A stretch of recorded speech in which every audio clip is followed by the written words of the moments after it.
Zero Waste 101. What is it? How can I use it for my business? Why do we need to use zero waste tactics? And let's just go for it. So this is us, Zero Waste Strategies. This is me. Hey, I'm Stacy Savage, aka the Texas Trash Talker. I've been doing this work for quite a while. I've been a door-to-door campaign community organizer for an environmental statewide nonprofit here in Texas. I'm in the Austin area. Again, let me know where you guys are chiming in from. And I was a program manager and a capital lobbyist as well for legislation that this nonprofit organization that I worked for was putting forward.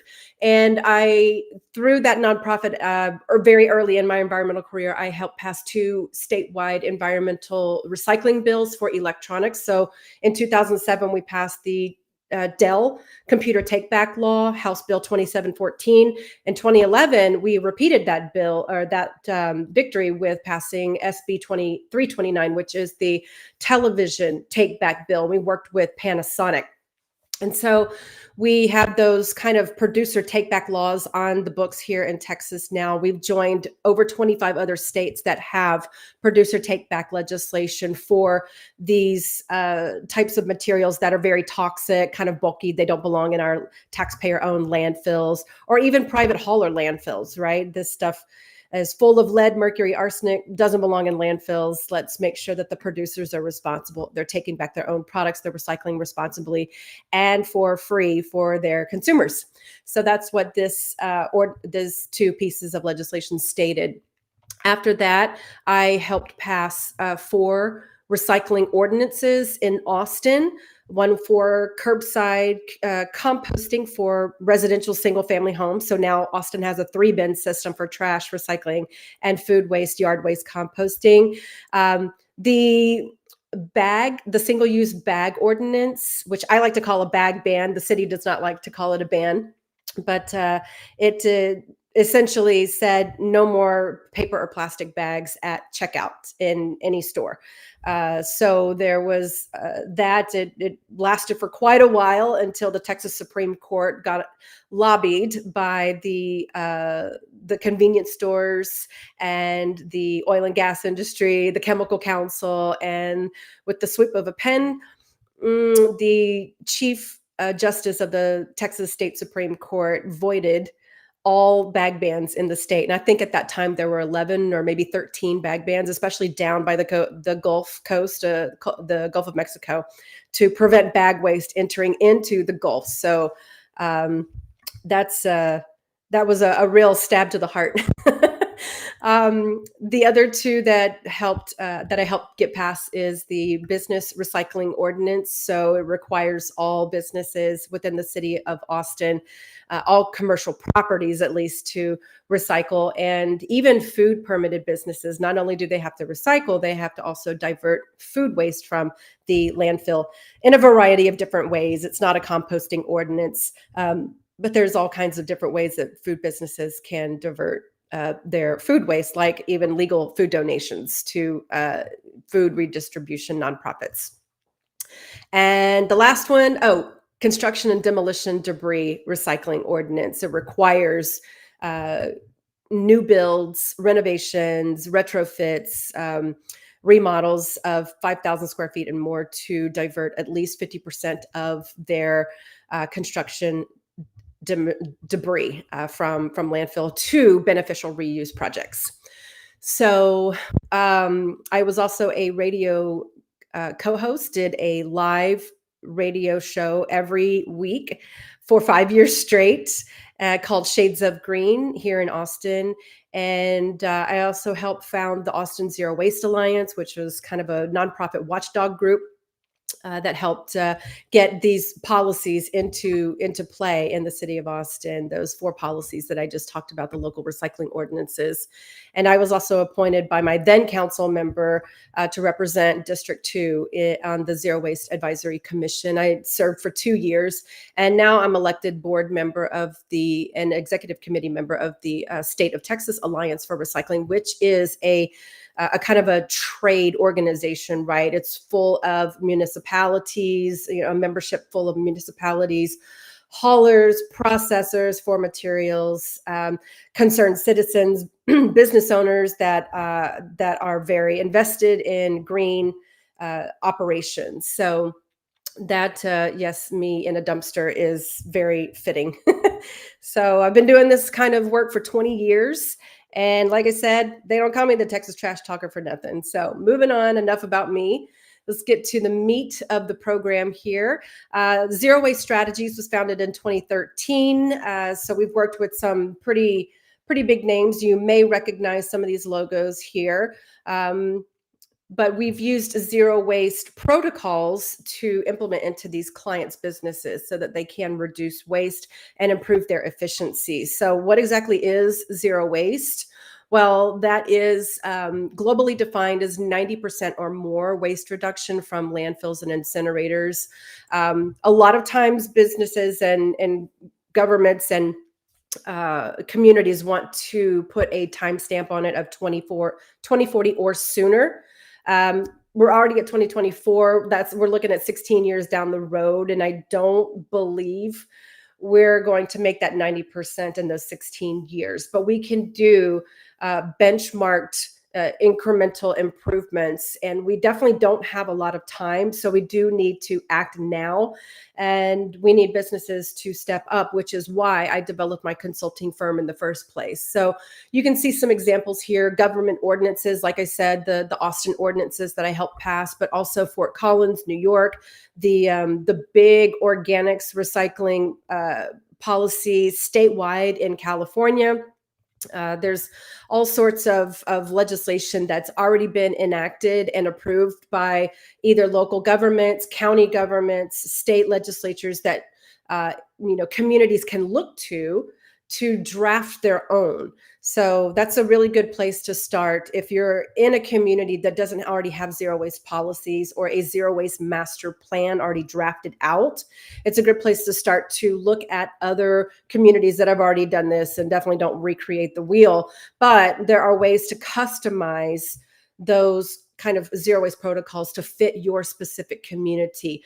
Maybe it's an upper income tax bracket. Maybe it's a lower income. Maybe you've got a problem facility that's right outside the city limits that you need to combat, like we had here in Austin with two major polluting landfills in Travis County. So there was a big fight that we had to take on for many, many years on the landfill mismanagement outside of Travis County, or in Travis County outside of Austin, the city limits.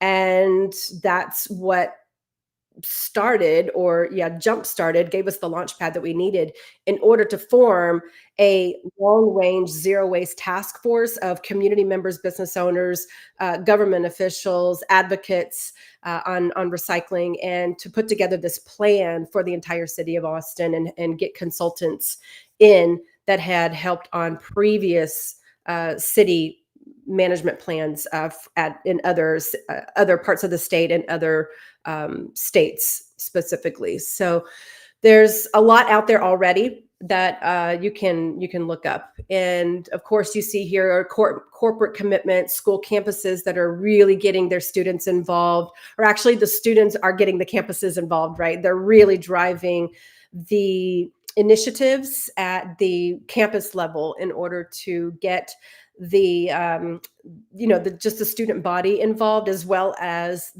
the sustainability department, or the health department, or the athletics department. They're really starting to kind of infiltrate these different sects of the student body in order to get their message across. So they're holding rallies, they're doing clothing swaps to keep textiles out of landfills. They're doing move in, move out days where the things can be recycled and donated to nonprofits, like furniture and small appliances and maybe even laptops. So there's a lot that students are doing to drive these initiatives, and they're getting the top brass, kind of the boards of trustees, and the president, and the kind of C-suite level of executives at these college campuses to buy into going with these programs and making sustainability not only more convenient but accessible to all.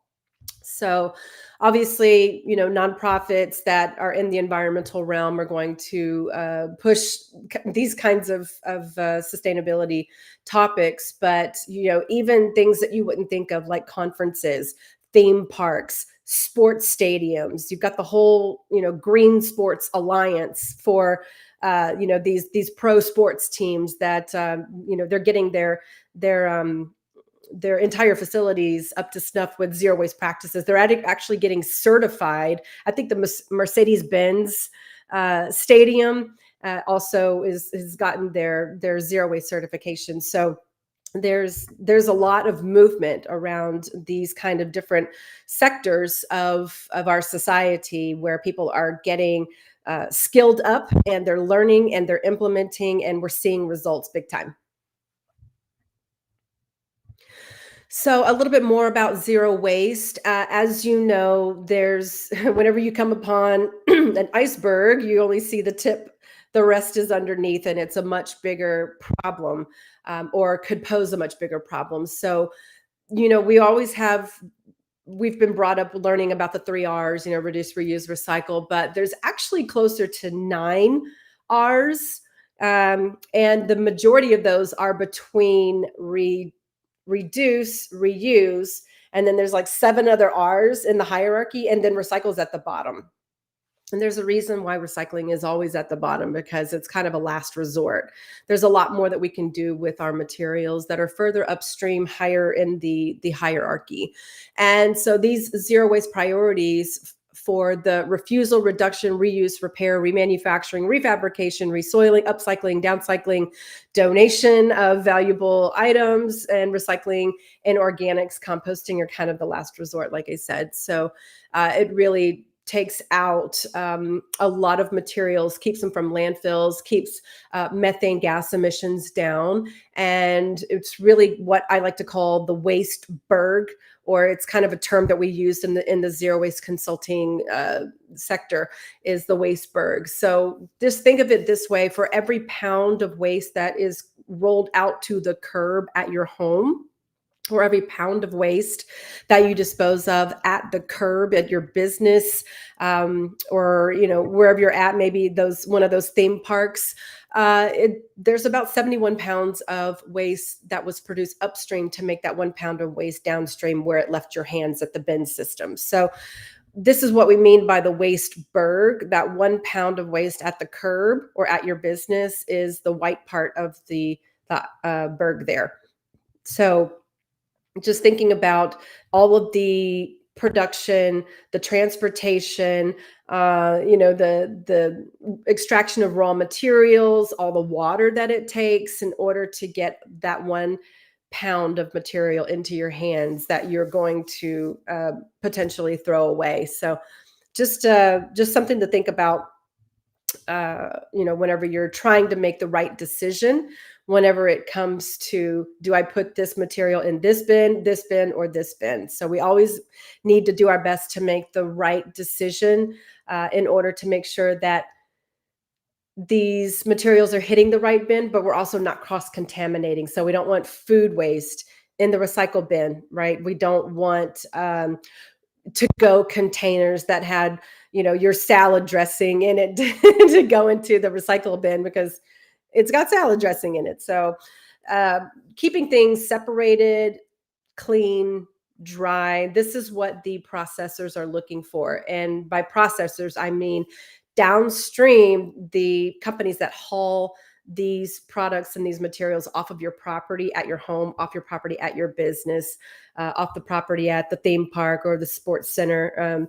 The haulers are the ones that take it to the processing plant. The processors are the ones that dump it on the floor, and they kind of sort it through on all these belts and machines and optic sorters and all kinds of different technology to make sure that things are getting sorted properly. So it's important to give them a leg up in the process, so that they're not dealing with our contaminated materials downstream at the plant. So keeping them clean and dry at the point of separation whenever that leaves your hand is really key.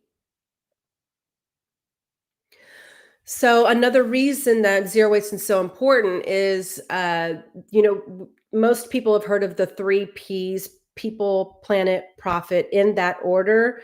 I would say people, there's a couple more in my book: people, planet, purpose, getting people to work with purpose.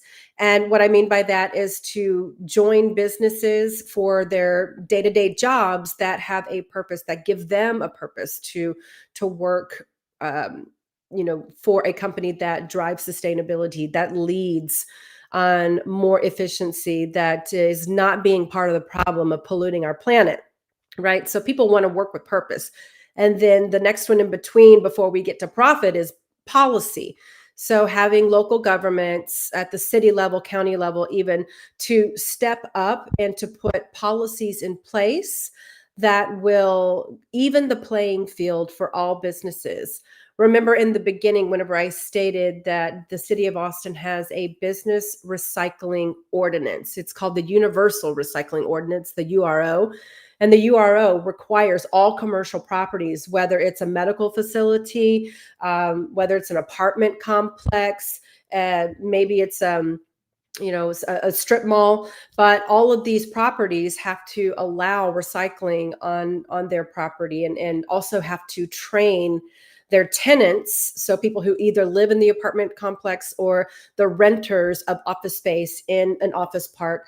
So think about people like that, that would have to use the recycling, uh, bins that these commercial properties are required to put out, and have them accessible and convenient to the tenants that either live there or work there. And so having the prosperity piece and inputting the policy piece to even the playing field for businesses, because let's face it, before policy is implemented, it's usually the companies that are very large, that have expendable income to put recycling programs into place, are the ones that were, uh, you know, sometimes carrying the burden of many of the mid-sized businesses and sometimes even smaller businesses.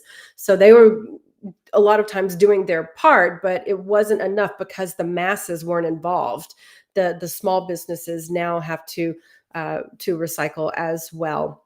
And usually a small business is, they're renting property from a commercial property owner or manager. So uh, they're not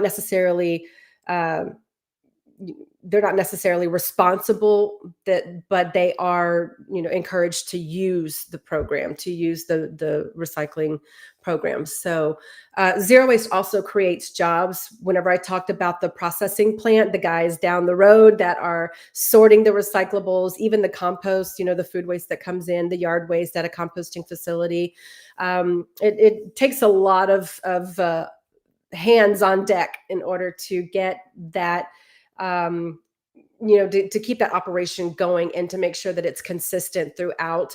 Not only that, the materials that are recycled become recycled material that can be then used into new products. So you'll see office paper, a lot of times rings of office paper that says 50% post-consumer recycled paper. So you'll see that there was a closed loop in producing that particular ream of paper, that they used 50% of the fibers from previously made, um, you know, uh, uh, office paper, or whatever kind of paper. So it shows that there was a bit of circularity there, where you can see that companies are taking into account, using recycled material, and maybe not investing as much into the extraction, the refinement process, the transportation process to get those raw virgin materials into a finished product. They're using products that have already been mined and refined and transported. They're just using it from the local market, and folding it into their current production. So um and we talked about local markets here, and it also saves these company money, saves energy, it saves landfill space, keeping our greenhouse gas emissions down. Did you know that landfills are one of the top 5 emitters of greenhouse gases? Methane, carbon dioxide. Methane is like 72 or 72 times more potent than many greenhouse gases whenever it actually hits our atmosphere and gets heated up by the sun. So it's much more potent. That methane release is coming from food waste. About 40% of our waste stream in the US is made up of food waste. And so these composting programs are really critical. They're very key.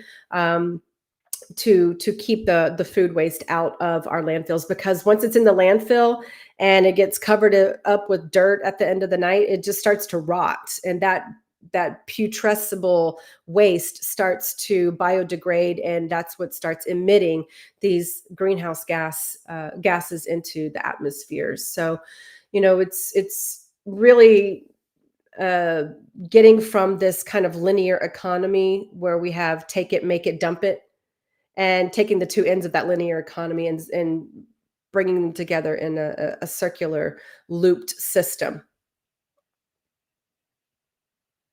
So as far as jobs, the EPA states that per 10,000 tons of waste at a landfill or a burn facility like an incinerator, you can produce one job.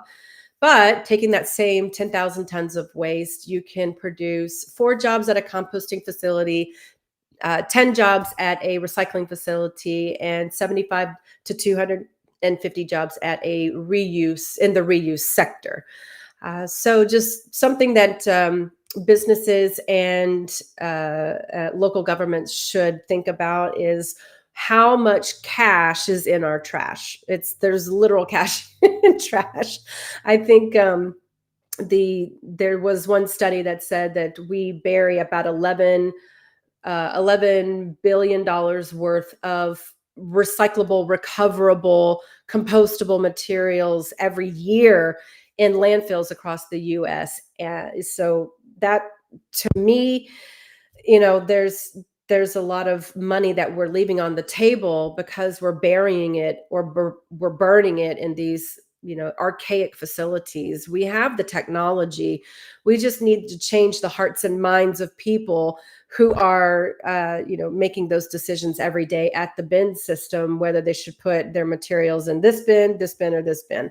So it really does come down to you and me as individuals, but also the corporations that need to train their staff in making those correct recycling decisions.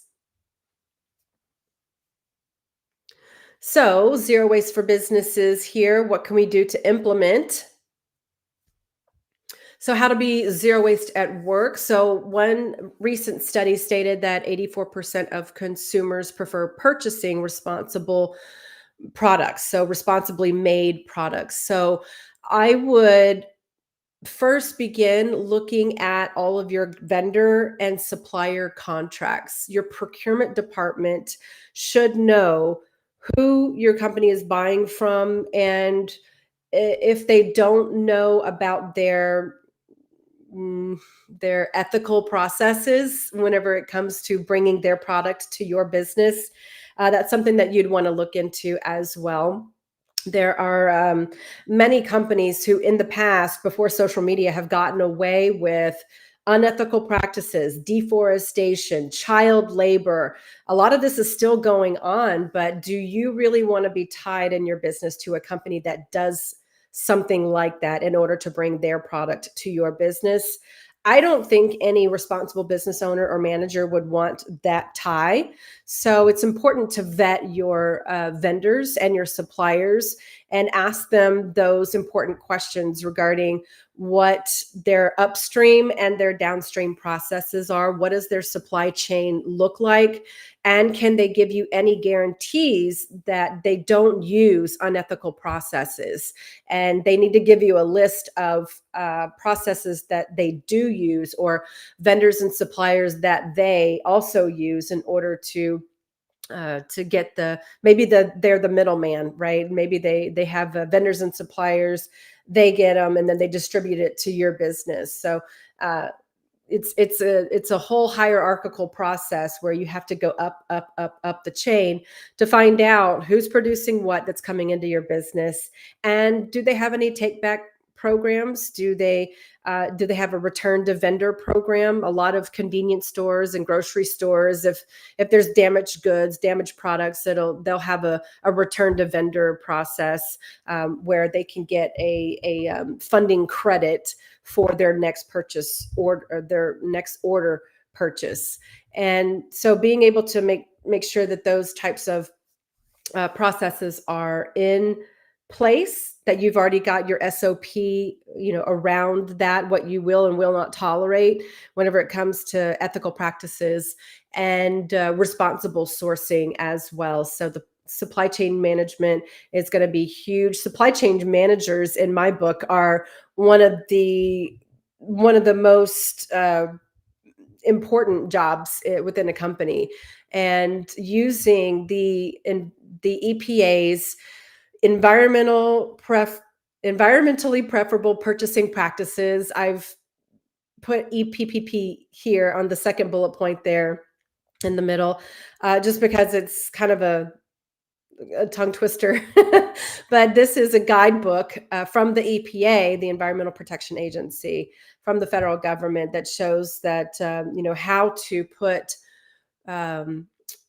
put supply chain into your business, ethical supply chain, how to select vendor contracts, suppliers that are operating in a way that you could align with in your business, and making sure that also your facilities department, whoever handles the janitorial crew, or whoever handles the dumpster contracts for all of your waste management.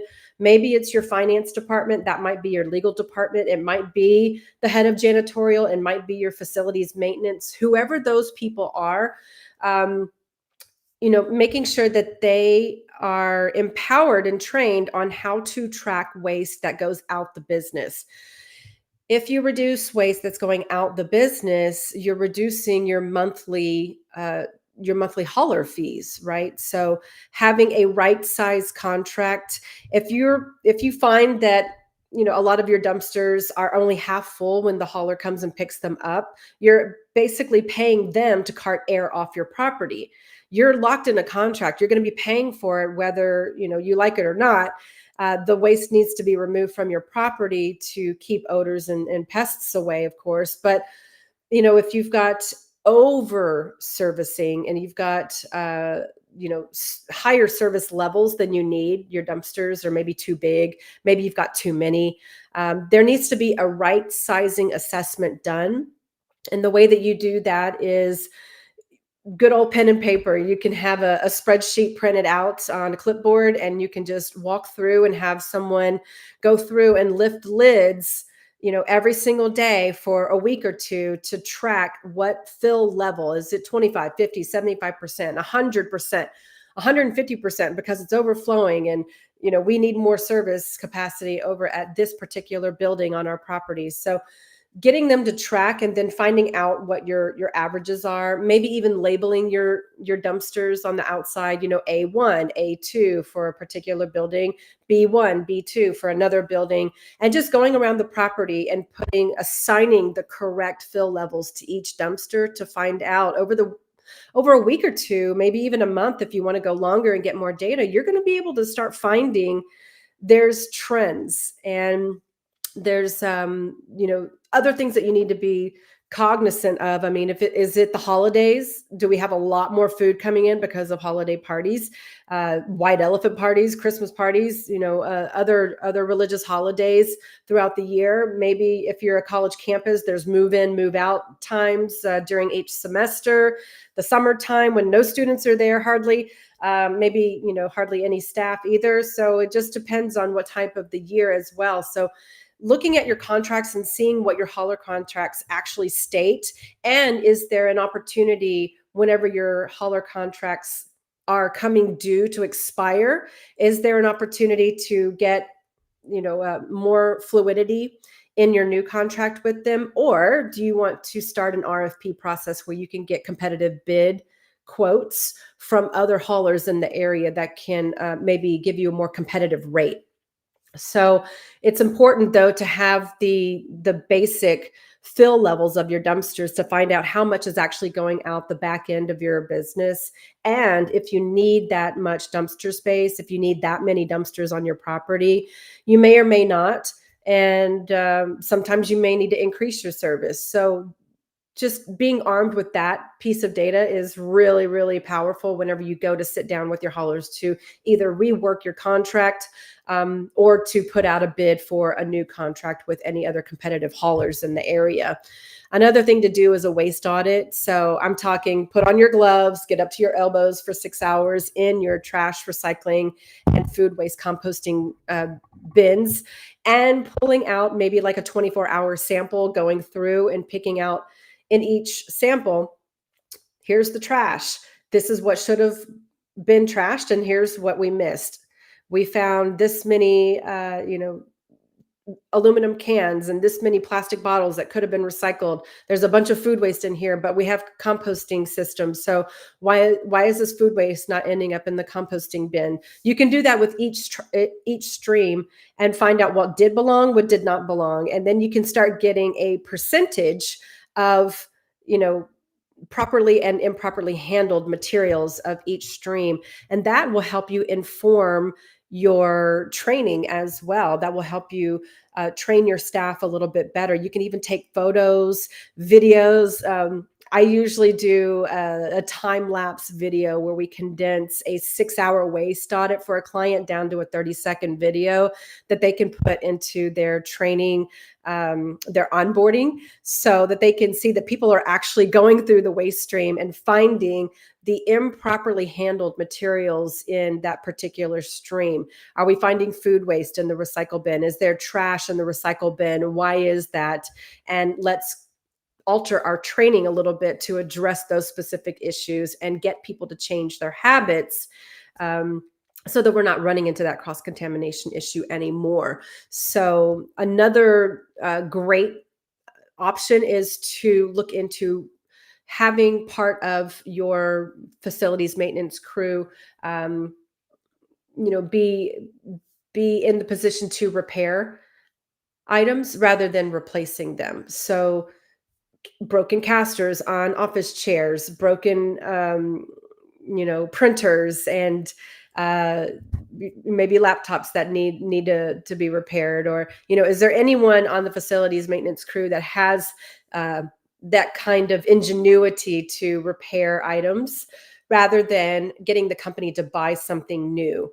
This happened with one of our clients in St. Louis, a major pet care brand, and they had an entire warehouse on their property built specifically for a repair system so that they weren't constantly buying new office supplies, chairs, desks, lamps, furnishings, wall hangings. They were, getting a slow but steady stream of items that would come through, and they would just repair them and bring them back to the office that gave it to them, said, "Hey, can you fix this?"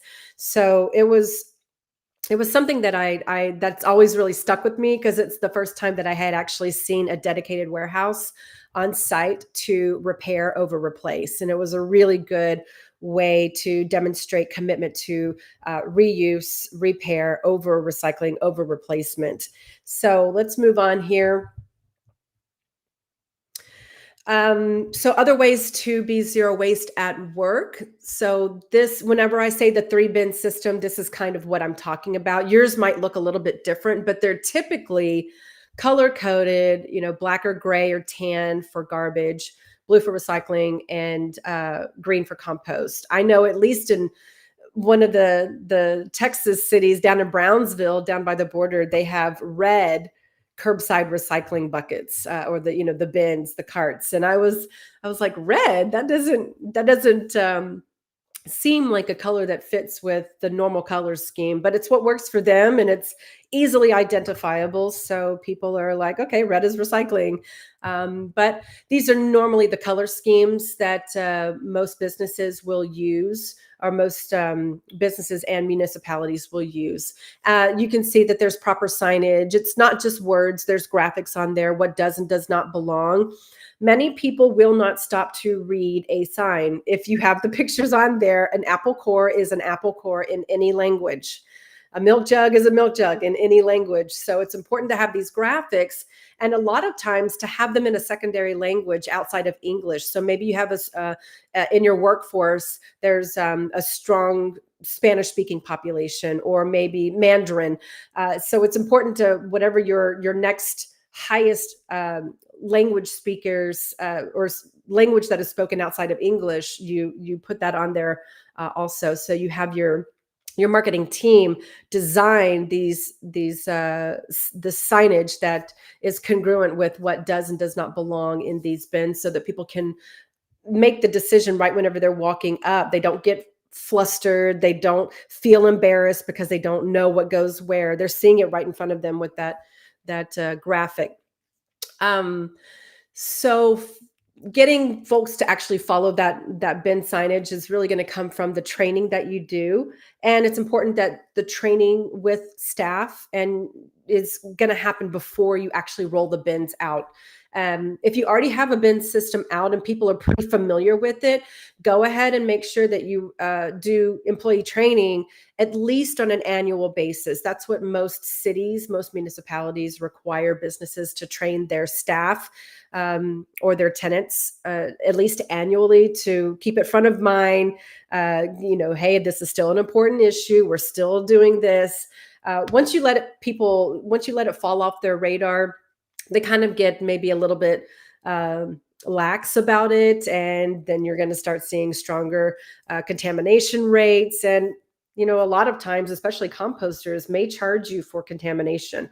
So if you can keep the contamination rates low by keeping it top of mind for your employees, and that it's a very important issue, and that it's part of the corporate culture, that you've built your expectations around it since the onboarding process, and that's, it's just what we do around here is kind of the theme. You're going to see this contamination rates go down. You're also going to see your recycling participation rates go way up. So people are going to start holding each other accountable. You're going to see peers being accountable to each other. And if this is a great way to start building out your green team as well. So having a whole team, maybe it's department by department or floor by floor, depending on how big your facility is, but having a trusted team of green employees that can drive your green team, who are very excited about sustainability, that want to talk about it all the time, that are kind of obsessive about it. They want to be your eyes and ears, and you're going to have your cheerleaders. And but there are, on the flip side, there's a lot of people who may be your naysayers, and they don't want to recycle, or they just don't want to participate. They don't see the reason why it's important. Those green teamers are going to be the ones that are going to help start to change hearts and minds, help other people start investing emotionally. And once you have emotional investment, that's whenever you're going to get actual habit change that's driven through intention, not motivated by compliance. So you're probably going to have a little bit of both, but you definitely want people to lead their own actions by intention rather than compliance. The compliance is definitely institutional for getting your recycling rates up and getting your zero waste programs to a successful level. But also, making sure that people are aware of what they're bringing in from the outside. Are they a Starbucks fan, fast food connoisseur? What's ending up in the trash, the recycling, and the food waste bins? A lot of times you can tell who's recycling correctly and who's not. Maybe Donna is the one that brings in the little yogurt cups that are always strawberry, and they always end up in the food waste bin. She's not understanding that there's an issue there. That's contamination. It doesn't belong in that bin. So you can start to understand habits of other people whenever you start looking into the bins inside internally, and you can just kind of give a visual waste audit. You don't have to get on the gloves and put on your, your booties or whatever.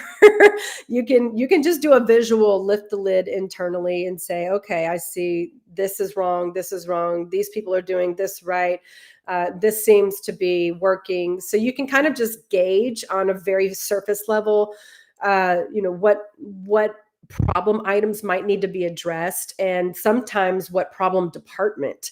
So sometimes there's a group of people who are just rebellious and they don't want to participate, and they're doing it wrong and they're contaminating everything. So sometimes whoever is managing that team, they're going to need to get a little bit more strict than other people who are just being who are complying with the business policies for the zero waste and recycling activities that we're all responsible for. So the sometimes the people that bring materials from outside of a particular venue can be bringing things in that aren't recyclable but look recyclable. So just addressing that as well. If you see a load of people coming in with a particular branded logoed type of cup or bag or something from a fast food restaurant, and it's over and over and over, and you see it and it's always ending up in the wrong spot, maybe you make that part of your training, not to point anybody out individually, but making it an overall statement that when you bring items from outside, a lot of times it will kind of muck up our system. So it's important that they're being trained properly. And maybe you even want to change this signage to reflect exactly the problem items that you're seeing once you've done several of your visual audits on the internal dumpsters or the internal bin systems like we show here. So once you get a good sense of who's doing it right, what's going wrong, you're going to be able to tailor your training and maybe even your signage as well to say, this is a big X, this just does not belong, stop putting it here. And you reiterate that verbally through your training as well. So just something to keep in the back of your mind as you're going through. Lift those lids and see what's going into your bins. You might be pleasantly surprised that the training took and people are actually doing it right, and they've got those good skills, those good habits, but you may not be. And having that data, having that info at your disposal in order to drive your training messaging is going to be really key. So for getting employees on board, with these zero programs, a lot of times, at least in the Gen X, hi, that's me. At least in the Gen X and the Boomer generations, we didn't really have recycling. It wasn't really widespread. We didn't grow up with it. I mean, heck, my parents down in Southeast Texas still don't have recycling at the curb. There's just no demand for it. Everything goes into the trash. So there's many communities out there that still don't have recycling, let alone curbside composting for food waste and yard waste. So there's still a lot more education that needs to happen. So many employees may come from a community that they were never raised on recycling. They were never raised on zero waste principles. Maybe it's just a foreign concept to them altogether, and they need to be, educated at the most basic level, and then you kind of build on top of that. So annual training or every quarter, which would be my preference, every quarter or every 6 months, that can keep it top of mind for people to do.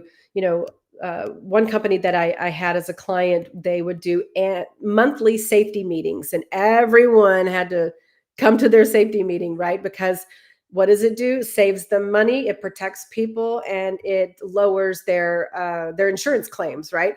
So same thing with if you want to keep something top of mind for your employees, you have to keep reiterating over and over again that this is a company policy.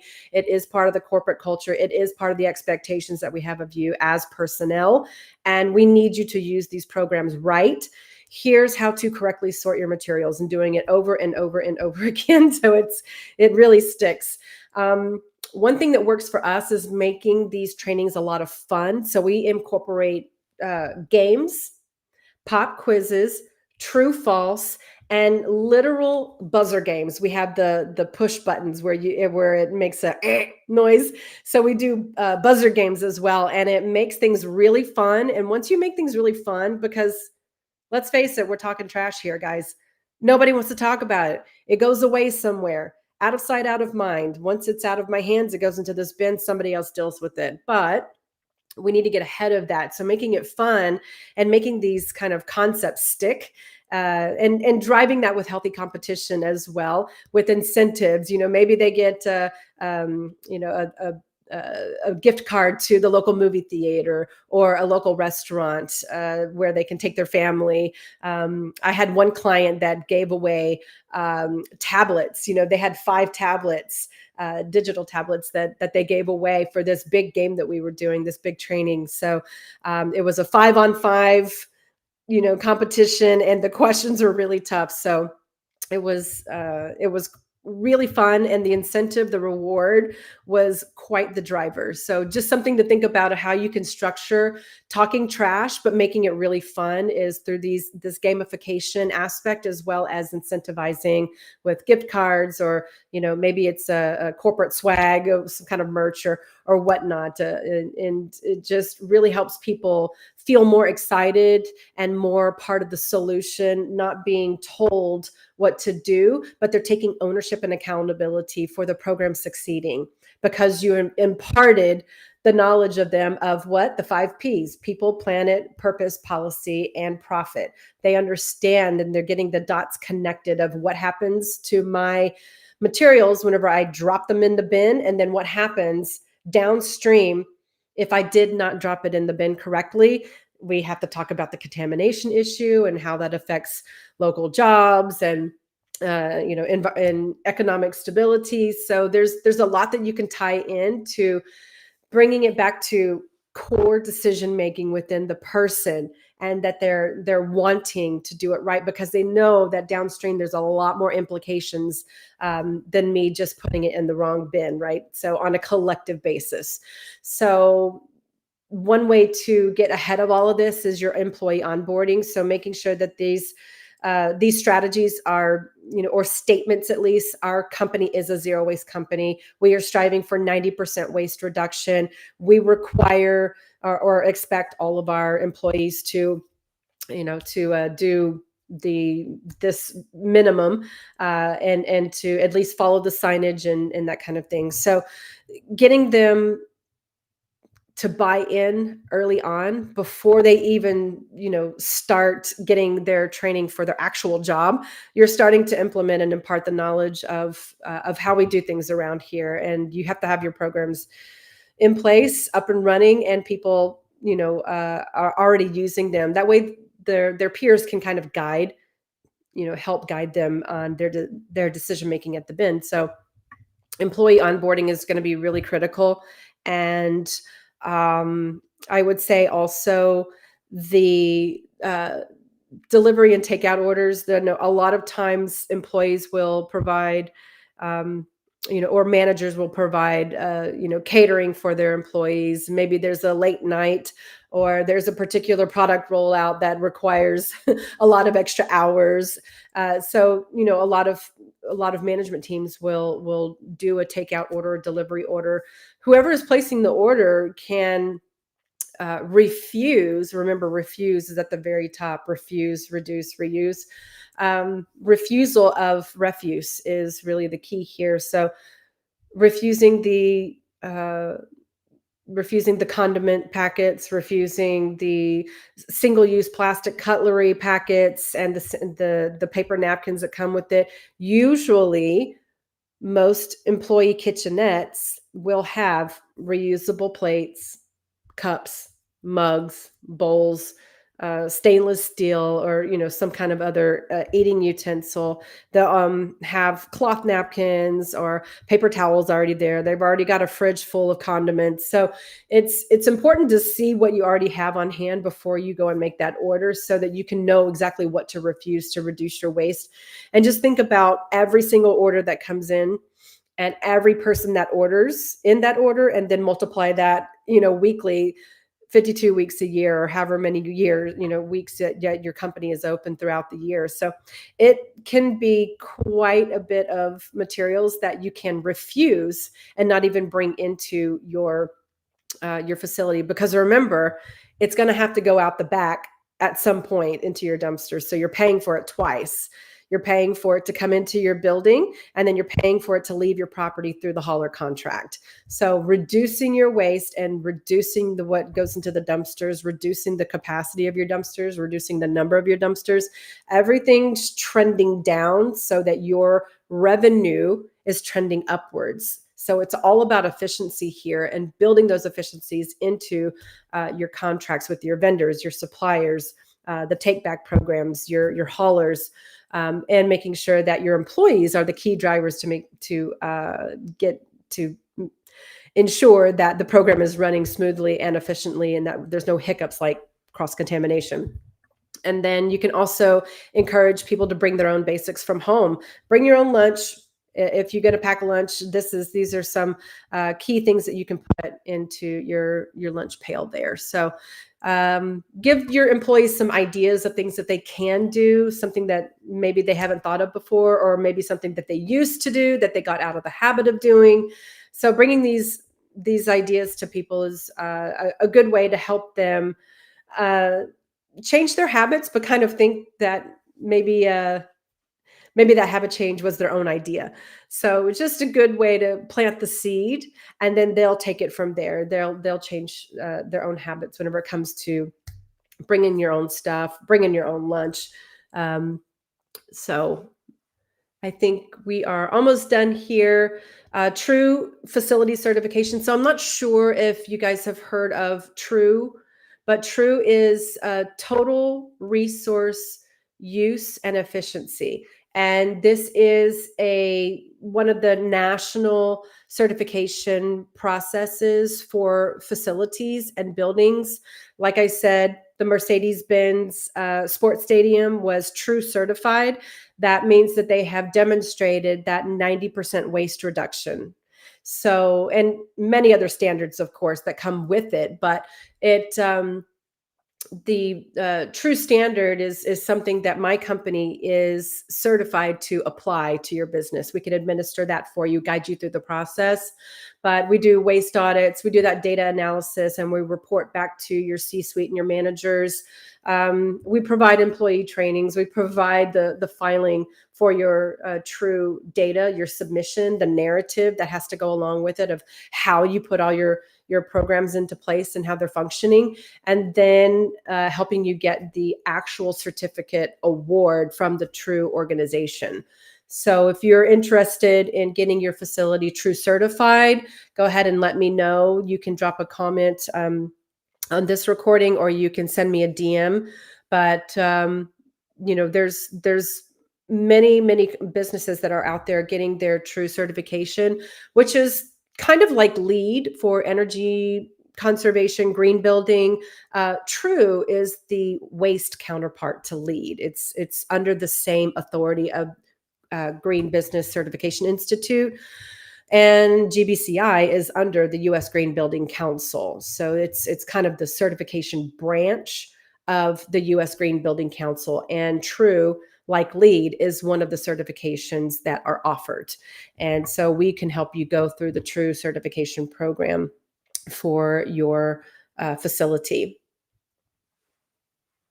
And my last question for everyone is, if we're not for zero waste, how much waste are we for?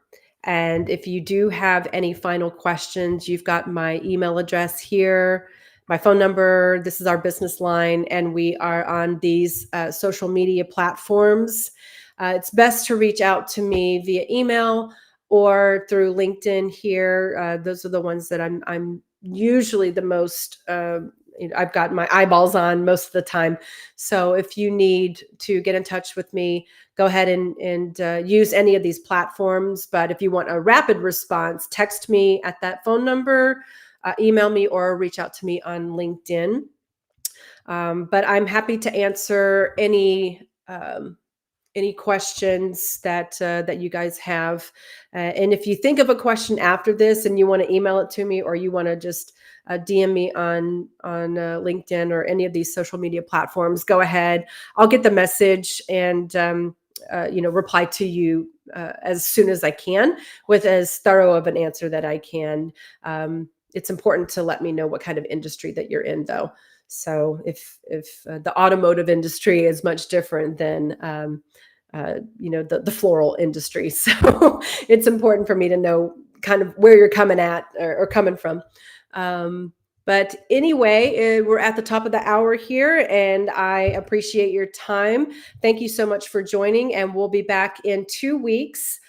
2 Wednesdays from now. So we do this every 2 weeks, Wednesdays at 1 p.m. Central. So I hope to see you back very soon. Thanks.